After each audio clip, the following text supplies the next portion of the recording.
Hello, my name is Varushka Zarati from Pride and Joy Quilting. Today I want to talk a bit about the basics of foundation paper piecing.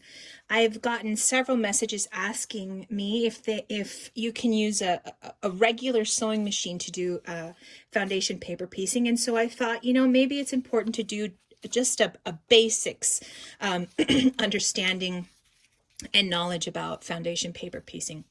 So when you're sewing quilts in general, basically what you do is you get two pieces of fabric, the front sides face each other, right? And you sew. After you sew, you open it up and you iron it, flatten it out.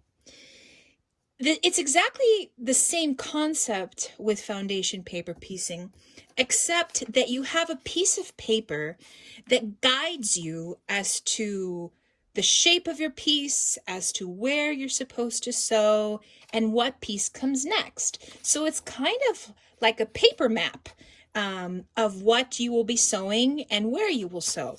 So for example, if in this case I was, just to put the edge together and sew, what it would look like in foundation paper piecing would be, I would put these pieces here, sew, and you would basically have the same thing, the same result. So foundation paper piecing is exactly that. You have a piece of paper that gives you a base, a foundation as to where you will sew and the shape of what you will sew, so that in the end you can produce pieces that are very detailed and are very crisp and a lot of fun. So let's take a look at how you approach foundation paper piecing. Where do you even start? Typically, a pattern will have many of these pieces. Now, some of these pieces are very small, so you'll have maybe a piece that's just like that big, and some are very big. What's really great is it takes the guesswork out of where you need to sew, because these are the sew lines. So you'll end up sewing on actually all of them. All of the straight lines, the black lines, you will end up sewing on. These are sections that will connect to other sections, and these are sections that you will sew to complete this piece. Now, one of the things that is most difficult to understand about FPP, foundation paper piecing, is that you're sewing from the back. So you sew from the back, but the front actually turns out on the bottom side. And at times that can be confusing because you're sewing a mirror, right? So if I'm sewing in this direction from the back, when I actually turn it over, you can see that what was the left tip, when it's finished, it's the right tip. But that doesn't really matter because you're constantly really just working from the back. So as long as you can wrap your mind around, let me concentrate on the back, let me make sure that I'm working from one side, you're really golden. So let's tackle this piece. You will find that in any section there are numbers. Typically it's named. In this case, this piece is named V. And there are numbers, 1, 2, 3, 4, 5. That means there are basically 5 patches you will sew on to this piece of paper.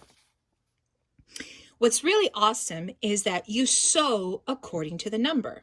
So the first patch we're going to sew is this one, followed by 2, 3, 4, and 5. These are all sewn the same, and I'll explain that in a bit. The only difference is number 1. So in number 1, you have to make sure that the front of the fabric will face out. This is the only time this happens because you actually won't fold it over, right? It's just going to stay in its place. So with 1, you want to make sure that the back of it faces the back of the piece of paper. Most of the time, other than 1, actually all of the time other than 1, you will put the front facing the back. because once you sew, you're going to be bending it, right? So you want the front to fold over.